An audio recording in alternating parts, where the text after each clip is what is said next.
Saúdo a todos com a paz do Senhor.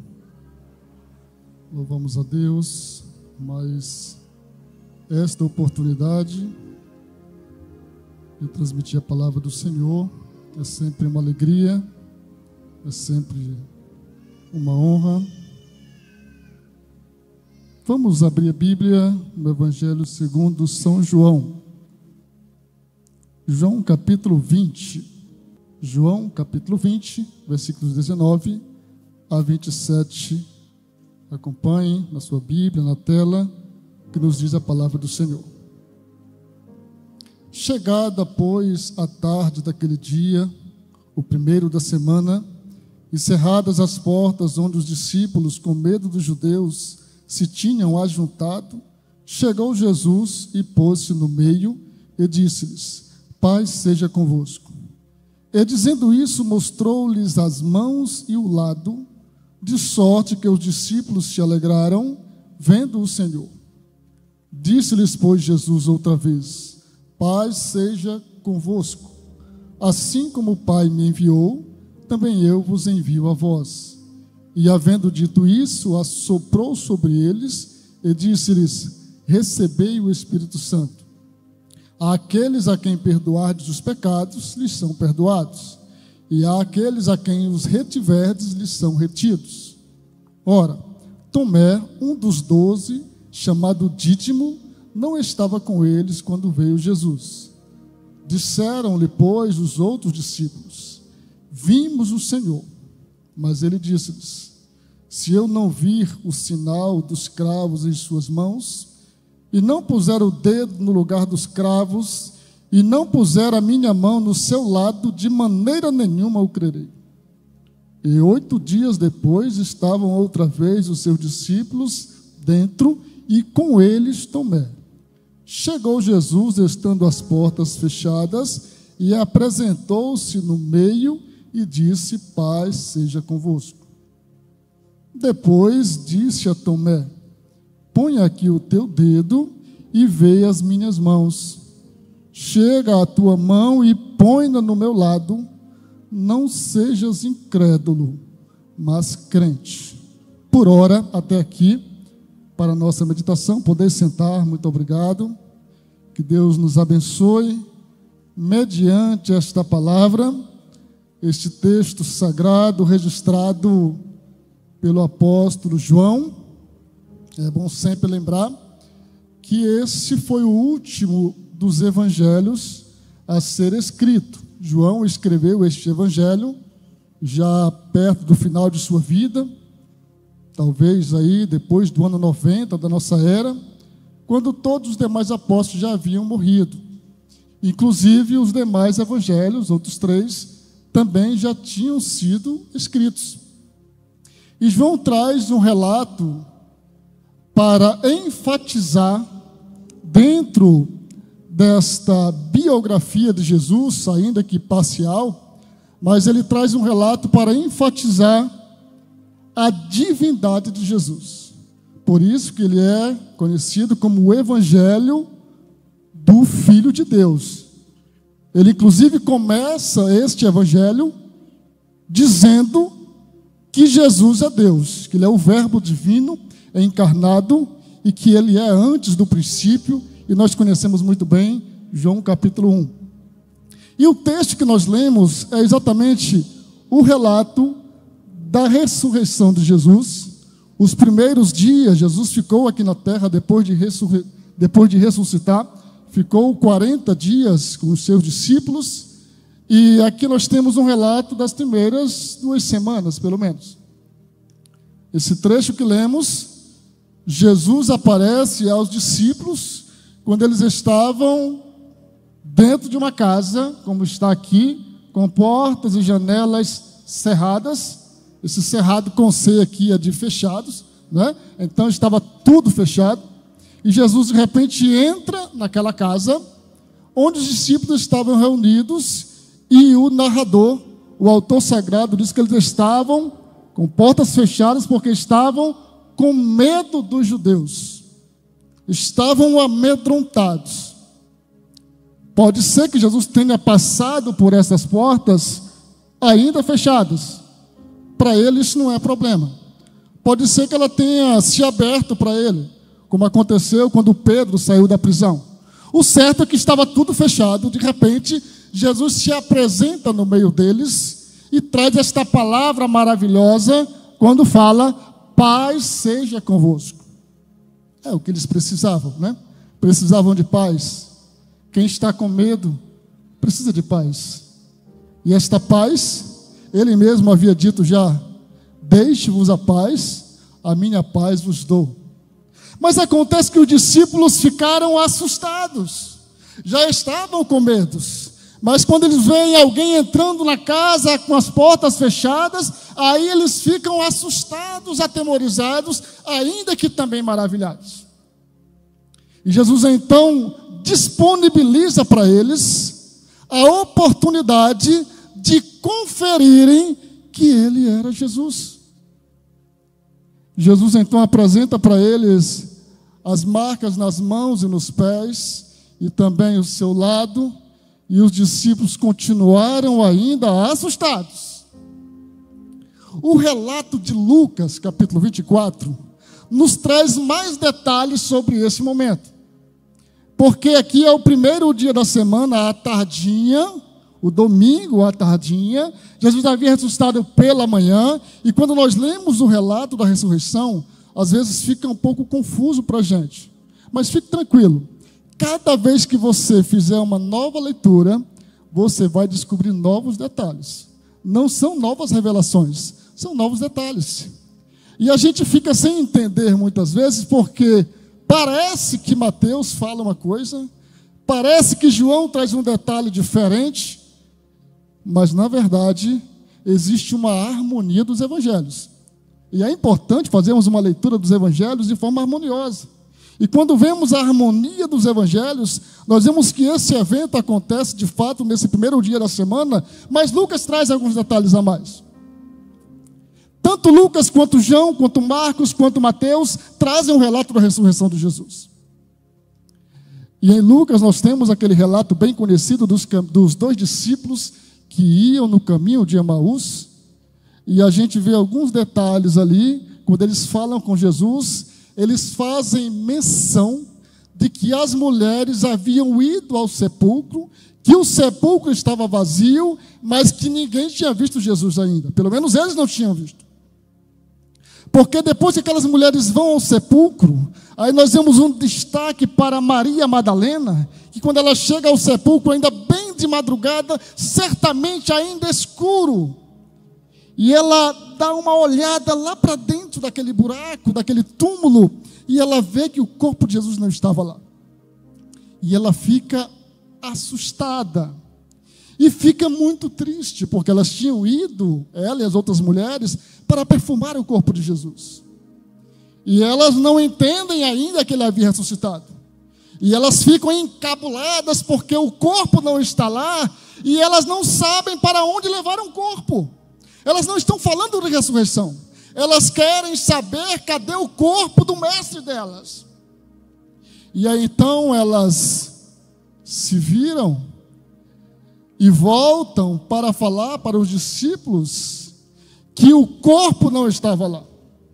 E aí nós temos um relato tanto em João quanto em Lucas, que João e Pedro correm para o sepulcro, e chegando lá eles conferem o que ela havia dito, que de fato o corpo não estava lá. Mas eles não viram nem o corpo, nem o Jesus ressurreto. E Maria Madalena continua no lugar, e então ela vê dois anjos que falam para ela que ele não está mais lá, porque ele não é morto para estar naquele lugar. E aí então, quando ela se volta para o outro lado, aí ela vê uma outra pessoa, e ela pensa que é o jardineiro, mas quando ele chama ela pelo nome Maria, aí ela reconhece e fala Rabuni, que traduzido é mestre. E aí ela tem aquela conversa maravilhosa com Jesus. É por isso que as mulheres são bem-aventuradas também por isso, porque foram as primeiras a verem Jesus ressurreto. E Maria Madalena foi a primeira a conversar com ele. E quando ela volta para falar para os discípulos, e aí elas contam depois, agora, Pedro também vai ver Jesus, mas os discípulos do caminho de Emaús estão agora voltando para Jerusalém, admirados porque agora eles viram Jesus. E quando chegam em Jerusalém, quando chegam na casa, aí eles contam: nós vimos Jesus. E eles estavam falando exatamente sobre isso. E disseram: pois é, nós estamos sabendo que ele ressuscitou. Inclusive apareceu para Cefas, Pedro. E aí diz a Bíblia que naquele momento daquela conversa sobre Jesus, aparece exatamente o maravilhoso Jesus. E é esse o relato de João capítulo 20, versículo 19. Ele aparece quando eles estão falando sobre ele. E aí nós temos aqui esta manifestação de Jesus. Jesus assopra sobre eles o Espírito Santo, não é o Pentecoste ainda, é como se fosse apenas uma aspersão ainda do que viria plenamente em Atos capítulo 2, mas o destaque que nós temos aqui, que João nos traz, apenas João, é que Tomé não estava no lugar na hora. E aí João diz: só que Tomé não estava. E quando falamos de Tomé, aí nós já temos aquele ranço, né? Tomé, o homem com falta de fé, até rima, né?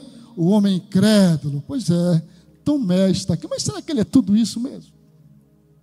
Em que será que Tomé se parece conosco? Ou em que nós nos parecemos com Tomé?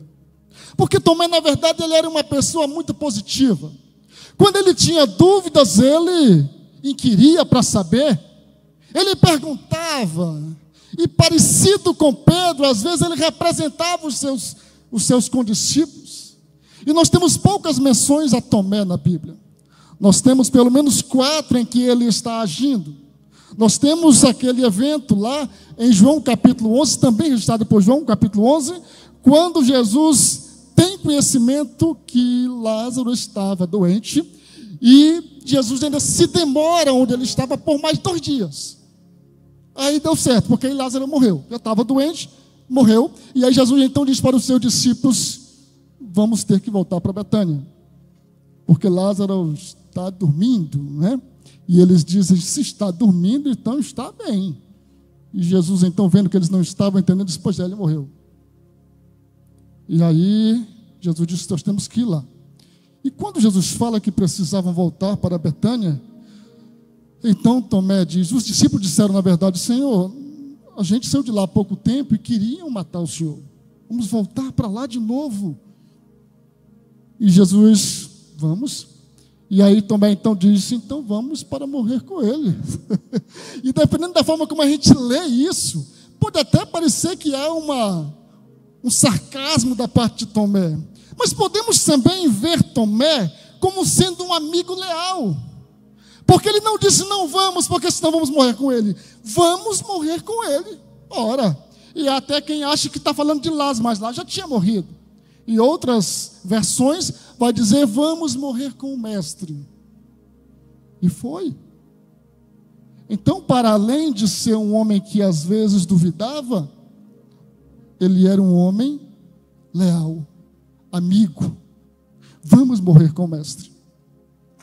A outra menção a Tomé, no capítulo 14 de João, quando Jesus vinha falando sobre a sua paixão e morte. Capítulo 13, Jesus pegou uma toalha para lavar os pés dos discípulos. Era a ceia que ele ia celebrar com seus discípulos. Ele vai e fala que dentre eles havia um traidor. Ele avisa que Pedro também o negaria. E naquele clima de tristeza para os discípulos, no capítulo 14, Jesus diz assim: não se turbe o vosso coração. Credes em Deus, crede também em mim. Vocês creem em Deus? Então creiam também em mim.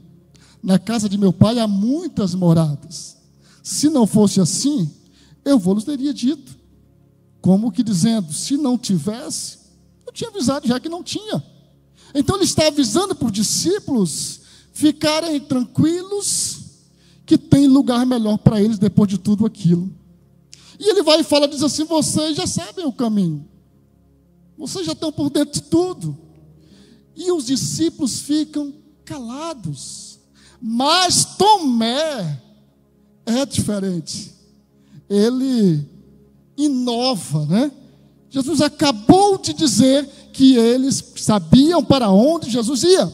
E aí Tomé diz assim: nós não sabemos o caminho, e também não sabemos para onde tu vais. É estranho, né? Você acaba de explicar tudo e a pessoa diz: não entendi nada. Nós não sabemos o caminho. E a pessoa, o chefe fala e o subalterno contraria na hora. Isso é a cara de Tomé. Mas ele fala assim: nós não sabemos o caminho. Ele fala por ele e pelos discípulos. Certamente aquela dúvida pairava sobre os demais, mas apenas Tomé se manifestou. E ainda bem que ele falou isso, porque senão não teríamos esse versículo tão maravilhoso, João 14:6. Primeiro versículo que eu aprendi quando era criança, disse-lhe Jesus: eu sou o caminho e a verdade e a vida, ninguém vem ao Pai senão por mim. Não é vai, é vem. Ele e o Pai são um. Então, exatamente a dúvida de Tomé proporcionou que Jesus dissesse para todos os presentes e que chegou até nós, que Ele é o caminho, a verdade e a vida. E agora, quando nós avançamos para o capítulo 20 de João, nós vemos o mesmo Tomé, com o seu mesmo temperamento, desacreditando no que os discípulos contaram para ele. E nós ficamos de fato intrigados. Talvez se estivéssemos lá, fizéssemos da mesma forma. Mas os discípulos tinham visto Jesus ressurreto. Quando lemos em João, ele é um pouco mais sucinto, mas quando lemos em Lucas capítulo 24, nós vemos com mais detalhes que os discípulos duvidaram tanto quanto Tomé. Depois leia com calma, Lucas capítulo 24. Jesus chega onde estão os discípulos, que estavam falando sobre ele, se apresenta para eles, e eles não o reconheceram. Jesus saúda eles: paz seja convosco, está em Lucas capítulo 24, e os discípulos não reconheceram que era Jesus. Jesus apresenta para eles as mãos e os pés e o lado, e os discípulos continuaram sem crer. Está escrito em Lucas 24. Jesus então diz: vocês têm alguma coisa para comer? E eles catam um resto de peixe e um favo de mel, e trazem para Jesus um pedaço de peixe e um favo de mel. E Jesus come diante deles. E aí eles creram. Veja que não foi só Tomé que duvidou. Os demais discípulos, uma semana antes, haviam duvidado talvez mais do que Tomé. E Jesus se apresentou para eles. Jesus provou para eles que ele era o Cristo ressurreto. Mas não condenemos eles tanto. Jesus estava agora no corpo glorificado. Não era o mesmo corpo que havia sido massacrado, que havia sido injuriado. Agora ele estava no corpo glorificado. E quando ele permite, os discípulos então o reconhecem como sendo o Senhor deles. Ele tem uma conversa maravilhosa com eles. Nós temos ali também uma parte da grande comissão em Lucas. E quando Tomé chega aqui, eles contam para Jesus: nós vimos o Mestre, ele esteve aqui conosco, olha aí, comeu um pedaço de peixe, quase todo, favo de mel. Em algumas versões fala apenas do peixe, e a Revista Corrigida fala do favo de mel. E eu fiquei um pouco intrigado uma vez quando eu vi em outra tradução que não estava o favo de mel. E eu fiquei preocupado com o hino da Shirley, um hino bem antigo, né? Que ela fala, né? Que ele comeu um pedaço de peixe assado e favos de mel. Mas na Revista Corrigida está o favo de mel, ainda que às vezes entre colchetes, mas está aí o texto. E o certo é que eles falaram para Tomé: olha, ele esteve conosco aqui. Olha, ele sentou bem aí onde você está. Olha aí. E ele disse: não, se eu não vir a marca nas mãos, a marca nos pés, se eu não ver o lado furado dele, eu não creio. Ele falou do que ele sentia. Isso não significa que ele era um homem de todo duvidoso, mas que ele era um homem que tinha muitas dúvidas, e que as suas dúvidas ele não guardava, ele queria resolvê-las. Ele não disse que nunca creria, ele disse que creria sob essa condição. Mas essa condição foi a mesma que os demais tiveram, de tocar em Jesus, de conferir as feridas. E ele disse: se eu não vir, eu não creio. Simples assim. Mas veja que ele não se afastou dos discípulos. E aí o texto sagrado em João diz que 8 dias depois, no outro domingo, estavam reunidos no mesmo lugar, na mesma casa, tudo fechado, e Tomé estava junto. Já não eram mais 12, Judas havia morrido já, eram 11. Tomé estava junto. E Jesus então chega, da mesma forma que chegara da outra vez, se apresenta no meio deles e diz: paz seja convosco. Texto que lemos, capítulo 20, versículo 26. E 8 dias depois estavam outra vez os seus discípulos dentro, e com eles Tomé. Chegou Jesus, estando as portas fechadas, e apresentou-se no meio e disse: paz seja convosco. Ele deu paz para todo mundo, né? Ele saudou todo mundo. Mas ele tinha um acerto de contas com um deles apenas. Paz seja convosco. Tomé, a hora do acerto de contas. E eu gosto de comparar com a gente quando era menino, né? Que tinha um acerto de contas, alguma pendência com o papai ou com a mamãe. E quem ainda está nessa fase, né? Tranquilo que passa rápido, né? Dependendo. Se crescer e sair de casa, passa rápido isso aí, né? E aí aquela pendência que você sabe que tem que acertar as contas. Eu imagino Tomé amedrontado. Eu imagino Tomé amedrontado. A Bíblia não dá esse detalhe. Até porque ele pediu para ver aquilo. Ele queria fazer essa constatação. Mas convenhamos, na hora da verdade pesa. E Jesus vai e fala exatamente com Tomé. Tomé, vem cá, Tomé. Confere, Tomé, minhas mãos, meus pés e o meu lado.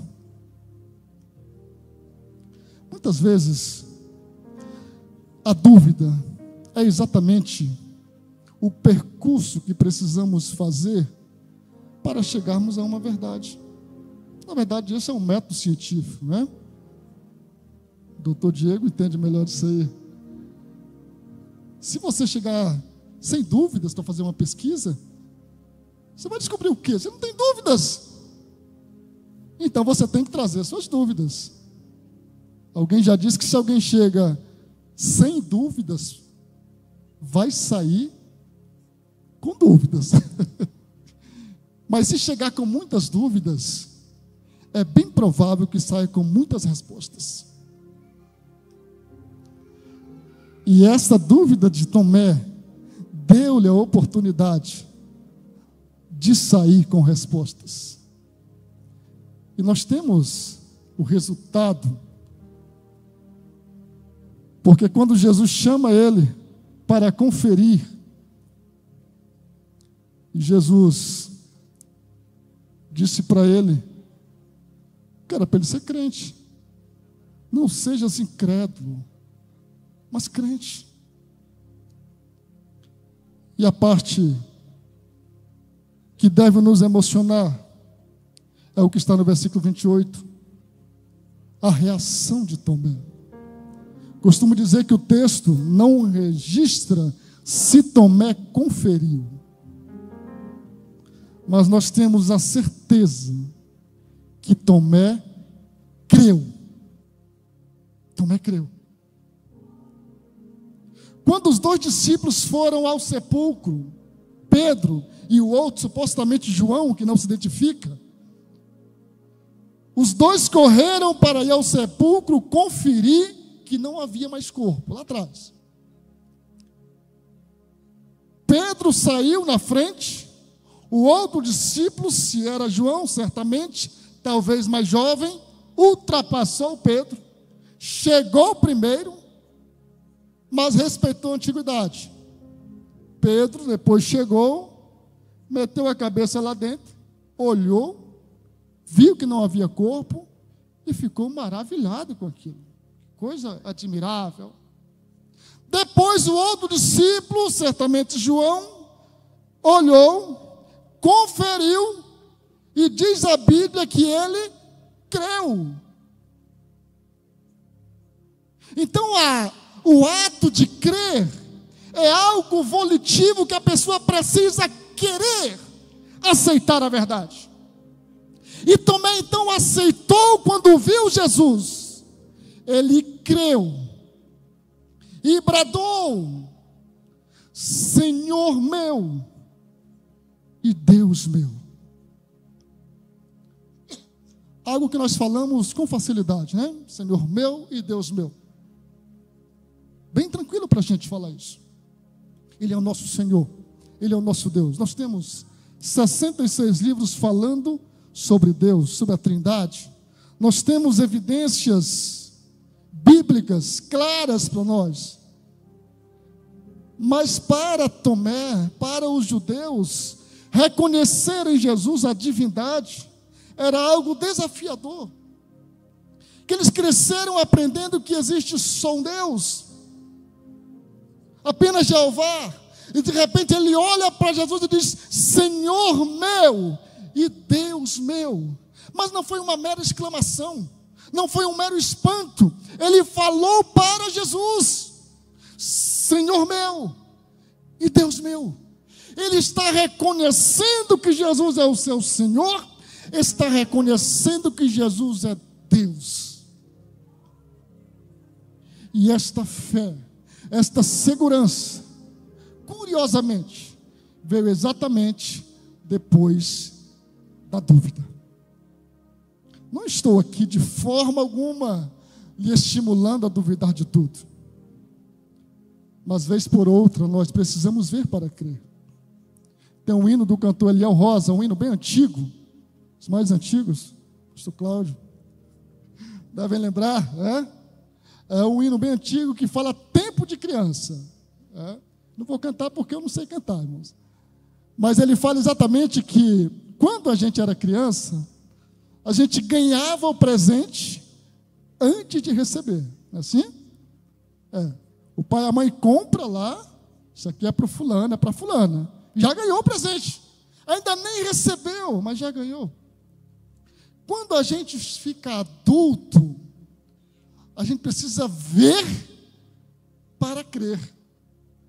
Você está ali com aquele carro, com aquela moto, com aquela bicicleta, mas você ainda está pagando às vezes. Poxa, enquanto não vê o resultado, né? Então a gente precisa ver lá o resultado final do concurso, para ver se por acaso o seu nome não sai daquela lista. A gente precisa ver para crer. É a vida do adulto.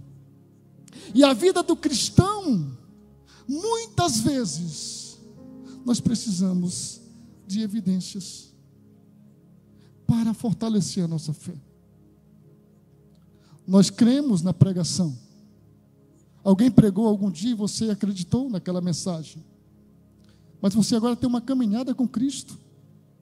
E você tem carência, necessidade de ir vendo essas evidências que vão fortalecendo a sua fé.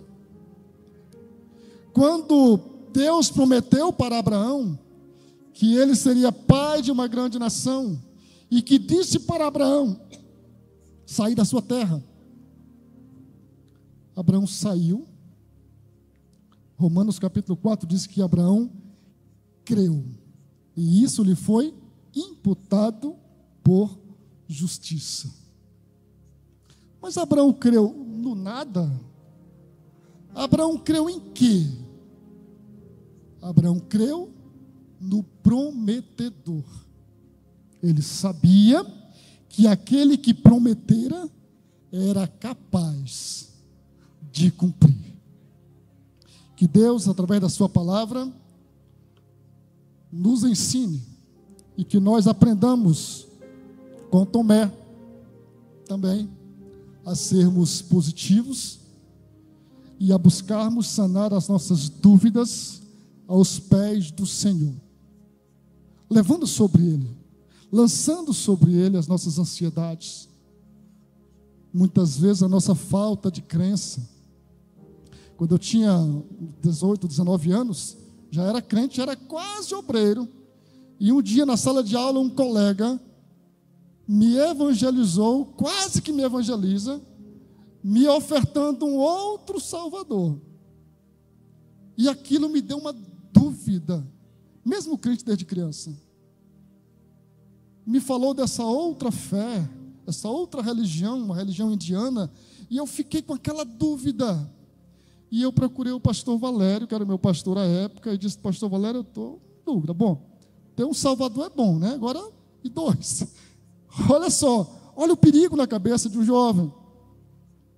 E eu levei aquela minha dúvida para ele, e ele mandou me ajoelhar, fez uma oração assim, empurrando minha cabeça com força, né? Aí depois me mostrou alguns textos bíblicos, aí eu saí mais acordado, sabe? Mas a gente precisa levar essas dúvidas, seja para o Senhor ou para alguém que possa lhe esclarecer.